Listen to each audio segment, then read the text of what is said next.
Well, good afternoon, everyone, and welcome to Love Akron's Next Steps. Step.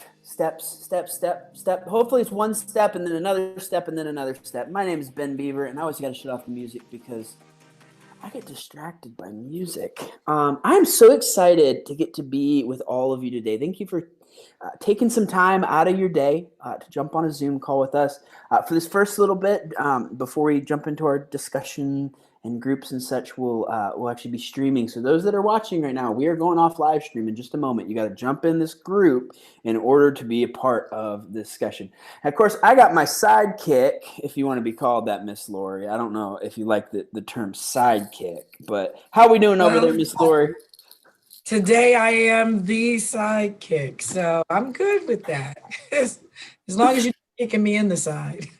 Oh yeah, no kicking in the side, Miss Lori. No, we are a team. That is for sure. A bunch of people are jumping on. And guys, just to let you know the format of this. This is very informal. Some of our live streams have a lot of videos and things going on, and this one is very very simple. And we do that on purpose because we want to be able to take that next step from connection versus collision.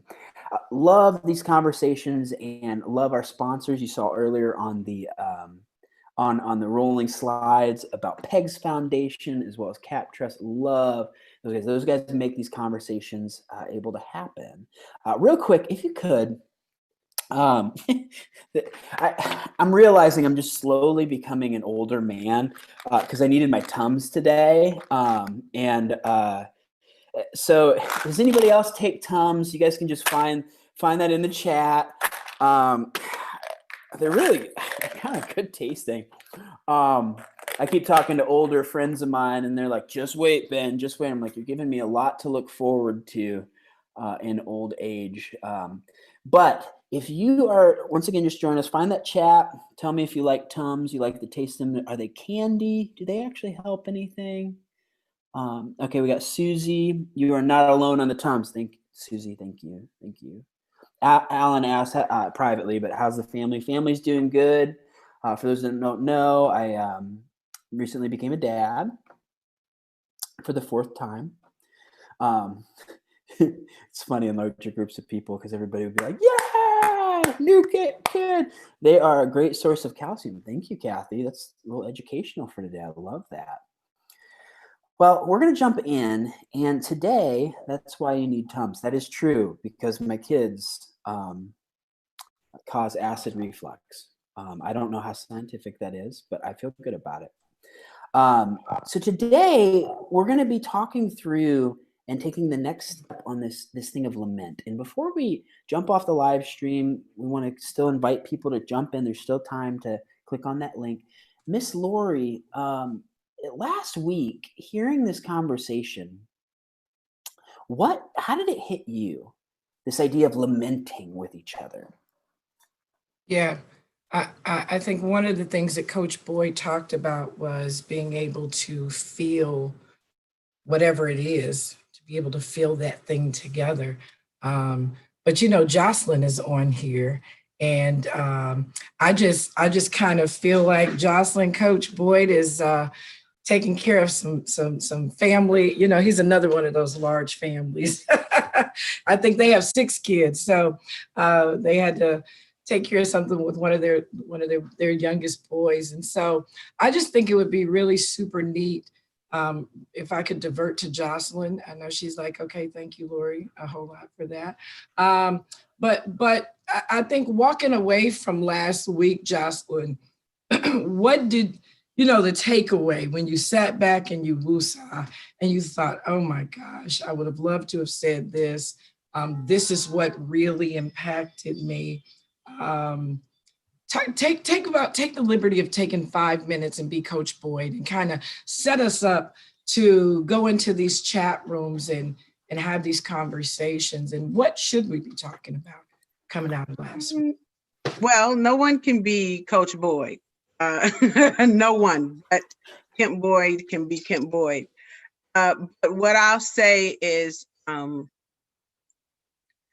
don't know that my sentiments changed I do have hopes, however, that individuals will would leave the conversation that we had last week with better understanding of the necessity to lament with those who are mourning.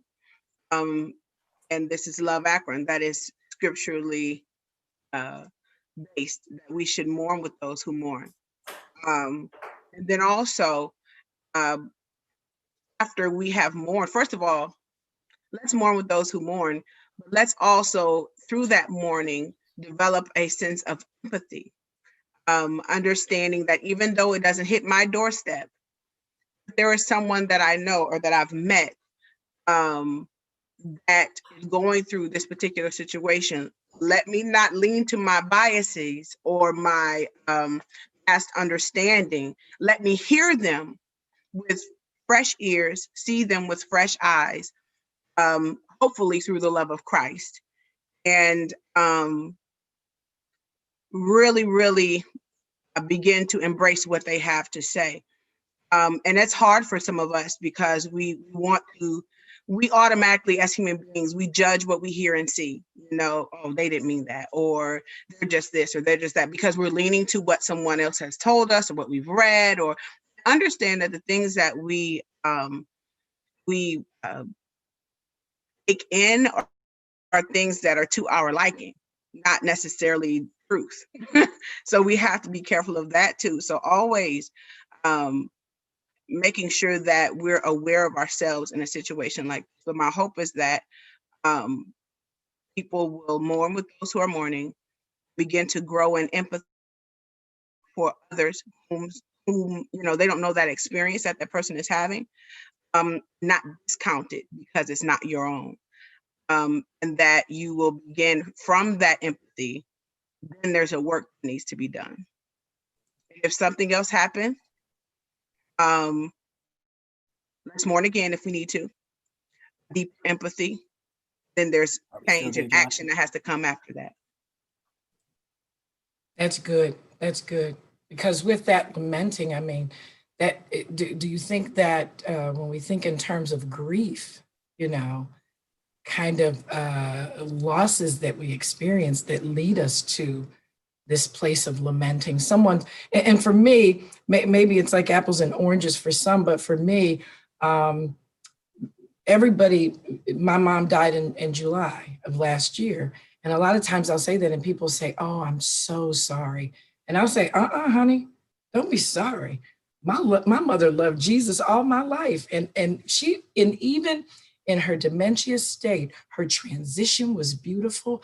And I would not want her to be here right now. So when her birthday comes and Christmas comes and I'm making her favorite recipes, for a while, I just thought maybe something's wrong with me because I didn't feel any real sorrow. I just kind of could smile about it because she was my friend and my best friend at that.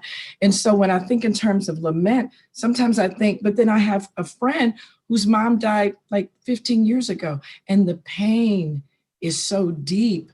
So when you talk about empathy and feeling the pain with them, it's just that kind of thing. That doesn't mean that it takes away from me sitting. Bishop talks about sitting Shiva. It doesn't mean that I can't sit with her and let her cry and feel her pain with her. But it also doesn't mean that I have to feel like I should have that same pain. Does that make sense? Yes. Yeah, because when I think in terms of this lamenting, I don't think that we should all feel like we will feel the same measure of pain. And Kevin Burkholder, Pastor Kevin Burkholder, he's on here. So before we break, I want to just real quick divert to him for 2 minutes because I want his thought coming out of last week's conversation. I think he got pulled on as a guest real quick. And so Pastor Kevin, if you'll just share with us your thoughts, and then I want to go to one other person, if he will, and I'm gonna type it in the chat, Alan, and see if he'll give us his 2 minute, and then we'll go back to Ben, and we'll break out, and I think we're gonna have great dialogue. Thank you, Jocelyn. I love what you said. come to the table every time with a fresh set of ears, you know, with my heart open, being led, you know, feeling what I feel, but really hearing deeply what folks are saying. Pastor Kevin, your takeaway last week? Yeah, I did get pulled on last week. I think that's a warning to anybody who ever posts in the chat, that you may end up talking, you may end up recruited. The other thing I got to say is this is my second Love Akron call today, and so I think I get points for being on 2 calls with Love Akron in one day. Anyway, I really did enjoy the conversation last week. It was just spectacular. It's one that I do intend to do a blog post about in the 5. Come on, Ben, I got to get 10 points for that. I do intend to do a blog post about that conversation last week, because it was one of the things that I think is missing from a lot of perspective of, I don't want to say the average white person, but I guess I will. And hopefully I'll just trust that you all will receive that as well as you possibly can. Sometimes we get into like fix it mode. We write papers about how to fix these issues and how to address them, or we listen to sermons and we hear somebody else's take, and then we kind of form our own opinions. And in doing so, we can just so almost unwittingly minimize the pain, minimize the reality, minimize the perspective of somebody else, and fail to listen to it. And in that sense, we can't lament. I'm just going to share a story that I heard that I will run for comparison here. A friend of mine went through the very unfortunate experience of losing a child at childbirth. The baby didn't make it. And his pastor, no, not his pastor, somebody at their church said to them, the church had gotten them a trip to Disney World as a family. They were just going to go and try to get away and take some time to heal. And somebody from the church said, I hope you all have a great time at Disney World so you can go and forget about the baby that was lost. All right. And so you hear this completely shocking and horrific thing, and I see some mouths open, and that's the effect I wanted, because I think sometimes when we get into fix it mode in a race conversation, we completely miss the ability to empathize and just to be a human being and listen. And I feel like sometimes my friends in the African American community, we owe them better. We owe you all better sometimes in these conversations to just listen and to try to connect, so we can truly empathize, truly lament together, and to be in that space without the automatic agenda of how do we fix this. I'm probably over 2 minutes, but that's no, that was good, and that goes back to that thing of you can hear. Goes back to you, Jocelyn. You know, hear with fresh ears, but I don't have to feel bad when I can't feel the pain at the intensity that you do. The example I just gave of, you know, losing a parent, and then like that, for that individual, they just didn't know what to say. I think also, you know, part of lamenting is giving. Bishop talks about sitting Shiva, and it does not mean that you have to have an answer. It does not mean, literally, to sit Shiva is to just sit with you and do whatever it is. If you're crying, then I'm just going to sit there and be in that moment with you, not try to hand you a Kleenex, which really tells people don't cry. Dry those tears up. You're making me uncomfortable, right? And so I had to learn that under Bishop's tutelage, that when people are crying, we let them get it out. Alan Fortnoff, I'm dragging him to the conversation. And we're gonna break out. But I think we've got a small enough group today where we can kind of take a little bit of time to kind of hear some of folks' takeaways. One of the things that we talked about early on, I saw my dear friend, Pastor Roderick Pounds, and early on, one of the things I said to Coach Kemp was, I'm an employee of Love Akron. We're gonna do this black and white conversation, conversation versus collision. I said, Coach, if we're going to do this, and then we're going to get to that point where we're just rocking and singing Kumbaya, I was like, then can I respectfully ask that you count me out? Because one, if this is not a forever challenge or assignment, if this is not something that we're going to do forever, I just don't want to do it. I want to do something that's going to truly make impact. So I think it's important for us to make note of the fact that this is a commitment from Love Akron forever, bringing us together. And then I love these next steps because we've talked about it for 100 years. I mean, literally, we've talked about it, but what is the continual, perpetual work that we're going to do?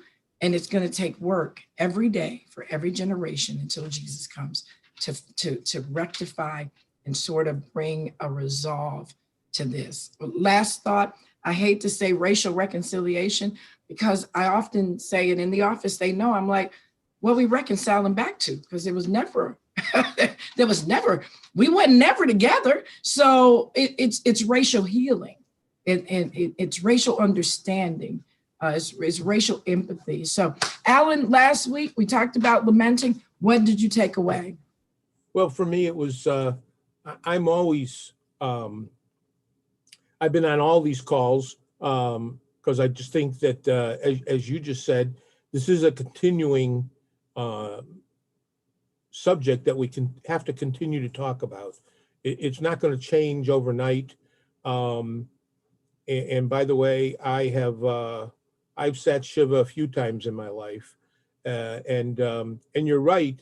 When you go to someone, there's a lot of people don't in the Jewish faith. There's a lot of people that won't go because they don't know what to say, or they don't even go to the funeral because they just don't know what to say, and they don't realize sometimes it's just a matter of holding hands. And I know I see Dr. Pounds is on the call, and he put out a word. He had a get together on Copley Road when the one girl was shot, and I said I'm going, and it wasn't that I went there to speak up and to talk. I went to lament and to see what was happening and how I could make someone feel better, and it was really a great place to be that day. I learned a lot. I think Pastor Pounds learned a lot about some of the people that were there, some of us white folk that were there, and what we want to do. And so I think it's just continuing. At first when I heard the word lament, I thought, it didn't strike me. But the more I got into the conversation and the more I listened, I understand what we were talking about by the word lament.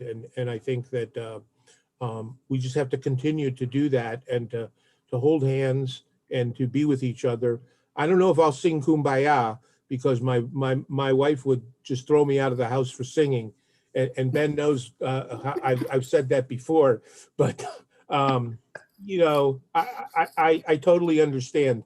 I'm an old camper and have sang that, been around the fire singing like things like that before, and it is something special about it. So that would be great if we could all do that. No, Alan, I love it, man, and thank you for giving that perspective. Everyone that just shared, because it really does give. This is the thing, guys. It's a community change, and that's why we do this. I'm going to be breaking you off into some smaller groups, and really, I would say, breaking everybody off in these groups. The first question to ask is, have you ever lamented with a person of color?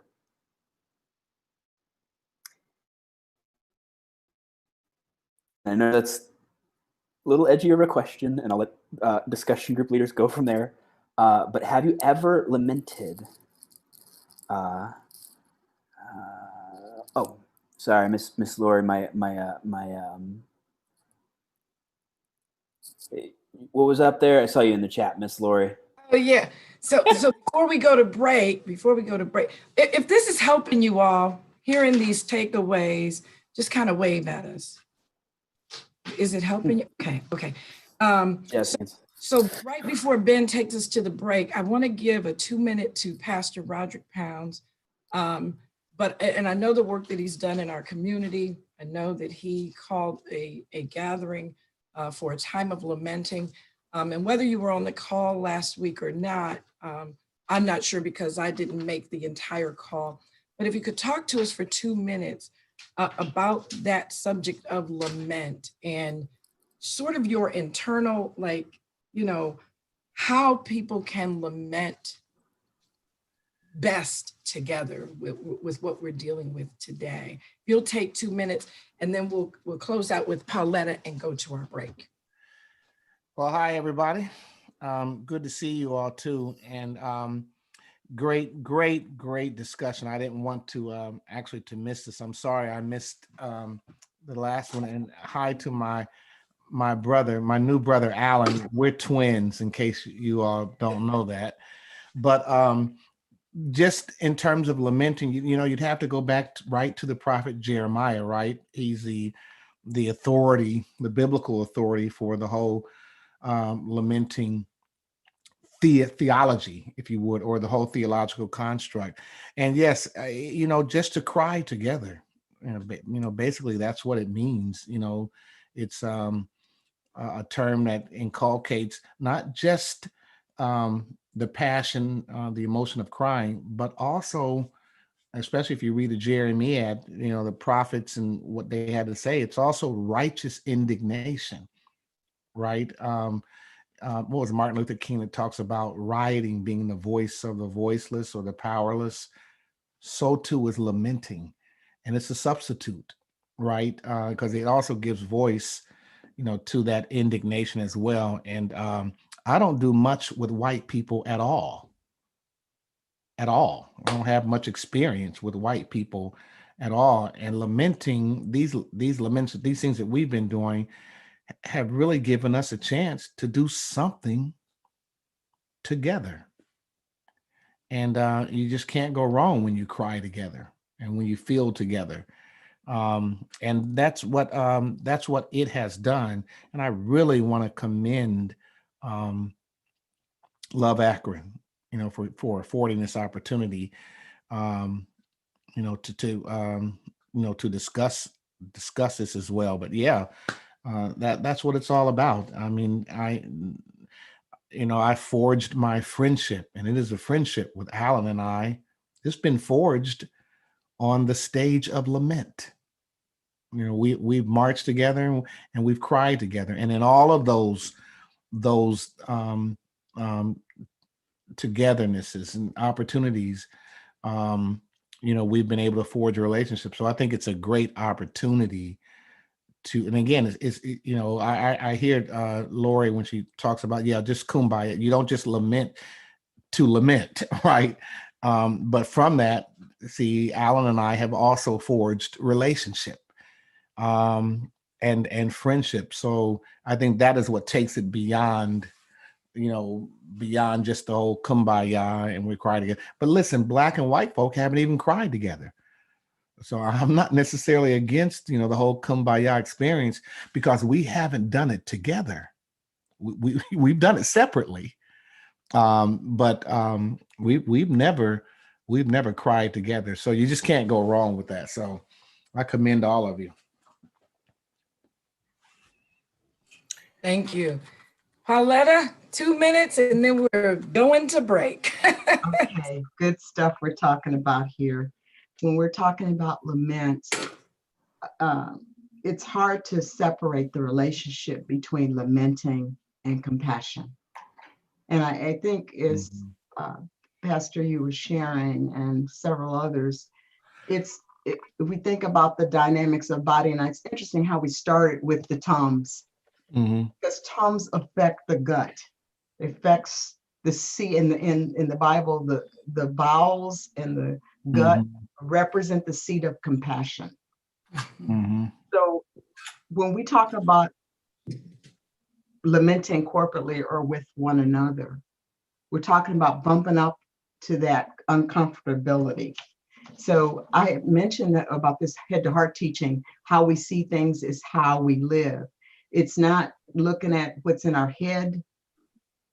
It's moving down from our head down into the seat of our compassion. And when we have that kind of empathy with others, we bump up against, but part of that is not just what we get naturally, it's also what God gives us. You know, he set the compassion upon Jeremiah to desire to even weep and mourn for the condition of the people. So I just mentioned that expression.